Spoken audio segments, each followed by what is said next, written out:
Other Allied leaders thought he was either not telling the truth or had gone mad. Even the Germans found it amusing. Adolf Hitler's sudden attack had torn a huge gap through Allied lines in the Ardennes region. This created what news reporters soon called the Bulge. German commanders felt sure they had done something impossible. They achieved complete strategic surprise against the Americans, who were perhaps too sure of themselves. They thought their winter push would separate the Allied armies and force a peace deal. Who could possibly stop 3 German armies? These armies had 250,000 soldiers and 1,000 tanks. They were rushing through frozen forest towards Antwerp, but the Germans did not know about General George Patton. They definitely did not expect that in the coldest winter in recent times, with temperatures dropping below freezing, this American general would not only stop their advance, he would turn their bold attack into their greatest failure on the Western Front. This is the story of how Patton's Third Army covered the snow red with enemy losses. It changed Hitler's last big risk into America's most important battle win. Lieutenant General George Smith Patton Jr. was 59 years old. Destiny brought him to the Ardennes then. He was born in 1885 into a family of soldiers. Patton had spent his whole life getting ready for this moment, a time when one man's skill would lead troops into harsh modern war. By December of 1944, he commanded the Third Army.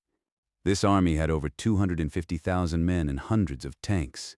He was already known as the most aggressive tank leader in the Allied forces. But December 16, 1944, changed everything. Patton's Third Army was moving through the Saar region. They were getting ready for their own push into Germany's industrial core. At that time, Hitler started Operation Watch on the Rhine.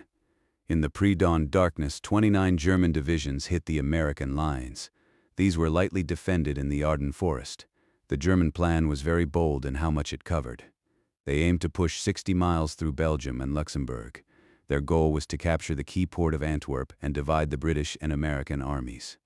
What made the German attack so surprising was not just its size, but also the timing. Allied intelligence had completely missed seeing the huge number of German forces. The German army had moved 250,000 men and 1,000 tanks into place. They did this by moving only at night and keeping strict radio silence. When the attack began, it was a complete tactical surprise. Within just a few hours, German armored units were racing west. They overpowered American positions and caused great confusion in Allied command centers. The most important moment came on December 19th.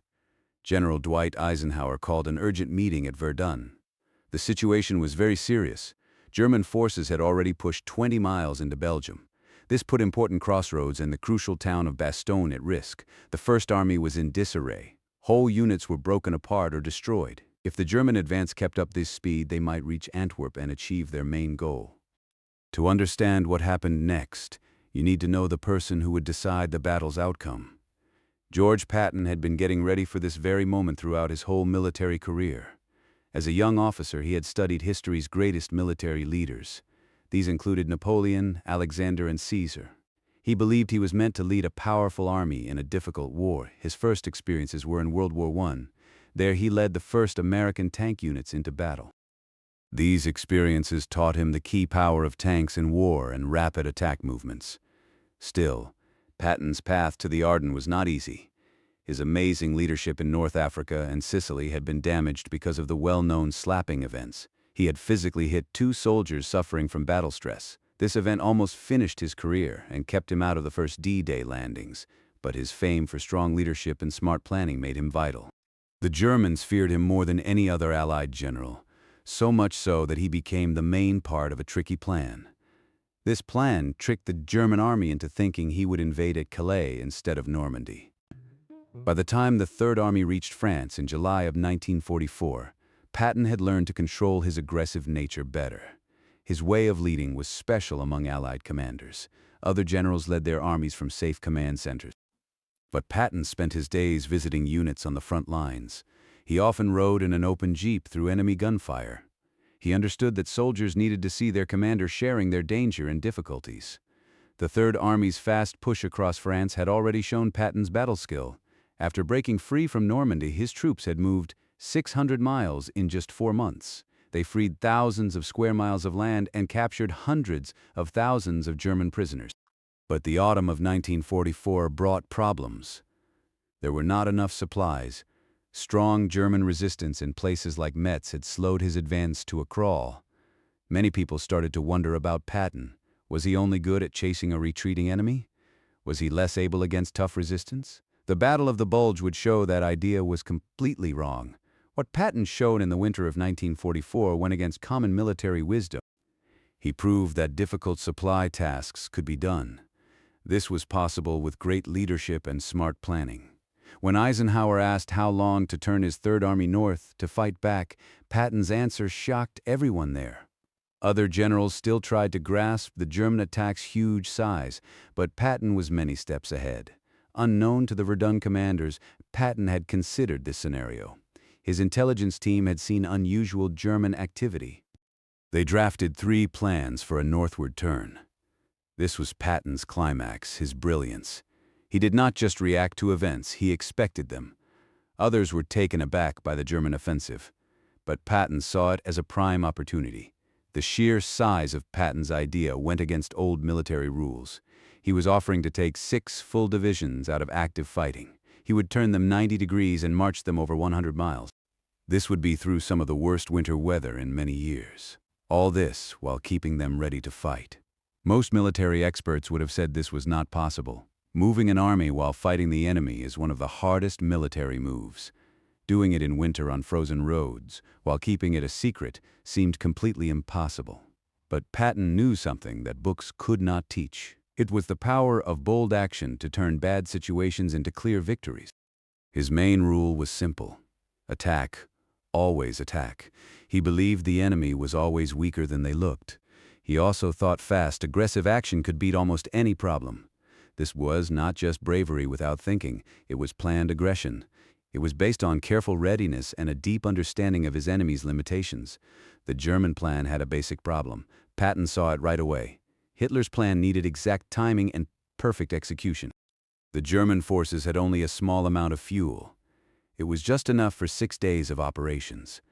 They depended on taking Allied fuel storage sites to keep moving forward. They had to reach their goals fast. This was before Allied air power could get involved and before American backup could get there. Any holdup would mean the attack would fail. Patton's answer was simple in theory, but it was very hard to carry out. He would not try to stop the German attack where it was strongest. Instead, he would attack where they were weakest, at the bottom of the Bulge. His 3-division attack would do more than just help the surrounded troops in Bastogne. It also risked trapping the entire main German force. On December 19th, Patton left the Verdun meeting. He immediately started his plan.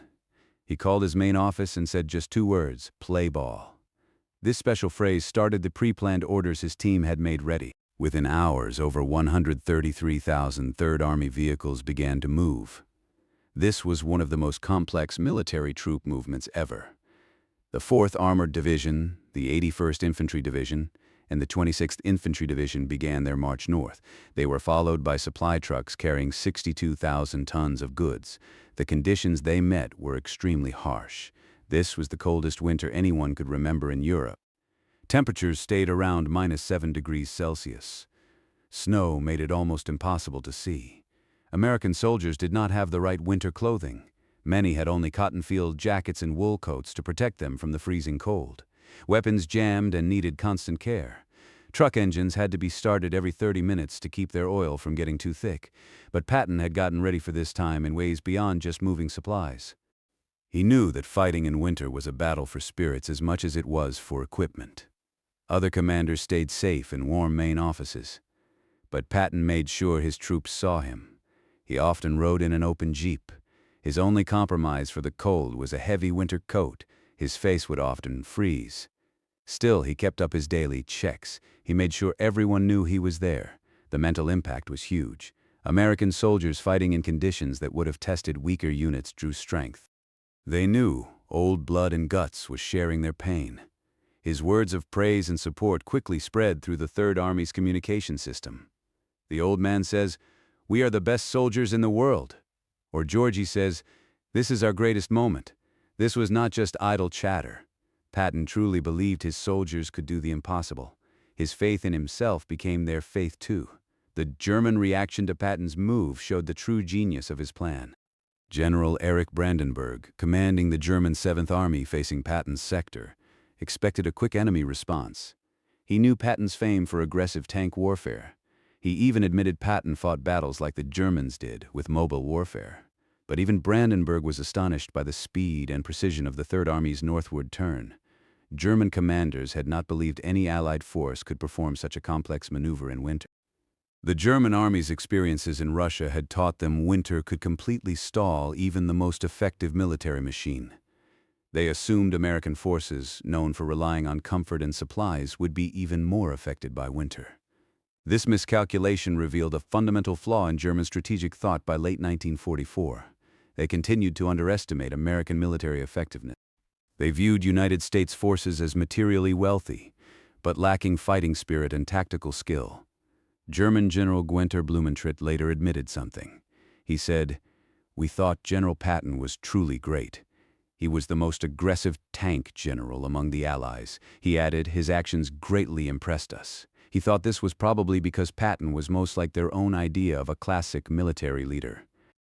But by December of 1944, the German army was not the same force that had taken over Europe in 1940. The divisions attacking in the Ardennes were a mix. Some were top-notch units. Others were quickly put together with young boys and old men. Many German soldiers had not eaten for days and did not have enough winter clothes. Their vehicles used artificial fuel. This fuel did not work well in the cold. Their supply lines were already stretched to the limit. The battle around Bastogne showcased the American Army's transformation. It was no longer the novice force that landed in North Africa in 1942. It had become a seasoned professional military. The 101st Airborne Division's defense of Bastogne became famous, but Patton's relief operation transformed a defensive hold into an offensive triumph. When German commanders demanded Bastogne's surrender, Brigadier General Anthony McAuliffe's one-word reply, "Nuts," became an enduring symbol of American resolve. On December 22, 1944, amidst a massive snowstorm, Patton's 3-division army attacked. The assault came as a total shock to German forces. They had assumed winter conditions would prevent any major Allied counteroffensive. Along a 20-mile front, American tanks and infantry crashed into the German flank. They pushed 7 miles into enemy positions on the first day. The fighting was fierce. American forces were pushed by Patton's constant calls for bold action. They refused to give up ground to German counterattacks. The 4th Armored Division led Patton's push toward Bastogne. It faced some of the best remaining units in the German army. Tiger and Panther tanks, which were the German army's most feared, battled against Sherman tanks and tank destroyers. These fights happened across frozen fields. The fields quickly turned into places of ruin. Patton had told his chaplain, Colonel James Hugh O'Neill, to write a prayer for clear weather. This would allow air support. The prayer was shared throughout the Third Army. It asked for God's help. It said, "Almighty and most merciful Father, we humbly ask you, from your great kindness, to stop these heavy rains we have been fighting. Please give us good weather for battle." On December 23rd, the clouds broke. Allied fighter planes then attacked German positions like angels seeking revenge. The main breakthrough happened on December 26th, the day after Christmas. Parts of the 4th Armored Division's 37th Tank Battalion got through. Lieutenant Charles Bogus led them. They broke German defenses. They then met up with the 101st Airborne in Bastogne. The small opening they made was only 500 yards wide, but it broke the German circle around the town. It also allowed huge numbers of American soldiers to get in. But Patton was not happy with just this. Other commanders might have been pleased with just helping Bastogne, but he saw the bigger situation. The German attack had stretched their forces too far. This created chances for very damaging counterattacks. "Brad," he told General Bradley, "this time the enemy put his head in the meat grinder, and I have hold of the handle." Getting rid of the German forces in the Ardennes took 6 weeks of brutal winter fighting. American and German soldiers battled in conditions that are hard to describe. They dug foxholes in frozen ground, weapons jammed because of the cold. Men had to share body heat to keep from freezing to death. The snow, which was first pure white, slowly turned red. It was stained by the blood of thousands of soldiers from both sides. By January 16, 1945, American forces from the north and south met at Houffalize. The Bulge was gone. Adolf Hitler had hoped the German attack would break Allied unity and force a peace agreement. Instead, it became the end for the German army. German losses were more than 100,000 men, over 700 tanks and 1,600 aircraft were destroyed. Most importantly, Germany had used up all its last strategic resources. This was in a risky move that completely failed. Patton's role in this victory cannot be emphasized enough. He was able to move 6 full divisions in 72 hours. He also kept them ready to fight. This was one of the most amazing supply achievements in military history. He later wrote to his wife, "Fate called for me quickly when things became difficult. Perhaps God saved me for this task." The Battle of the Bulge showed George Patton was more than just a bold tank commander. He was a strategic genius. He recognized that daring action could transform dire circumstances into decisive victories. The Germans, who had scoffed at American military skill in December, were no longer laughing in January. They learned at a terrible price. American soldiers, led by commanders like Patton, could fight and win under the most extreme conditions imaginable. Winston Churchill, who rarely praised American achievements lightly, called the Battle of the Bulge undoubtedly the greatest American battle of the war. But for George Patton, it was something more. It was the vindication of a life dedicated to preparing for the moment, a time when everything would depend on one man's ability to turn an impossible situation into an inevitable victory. The snow had indeed turned crimson. But it was German blood that stained the winter fields of the Ardennes, not American. In the end, the Battle of the Bulge revealed a basic truth about war. Patton understood this better than any other leader of his time. Excellent leadership, bold actions, and complete faith in one's soldiers could overcome any battle problem. The Germans started their attack believing winter weather and American lack of experience would ensure their success. Instead, they found out something different. George Patton's Third Army could fight anywhere, at any time, against any foe. The Ardennes became not Adolf Hitler's victory. It was his final loss. It was also the time when American forces found their greatest moment. This happened in the severe test of winter fighting.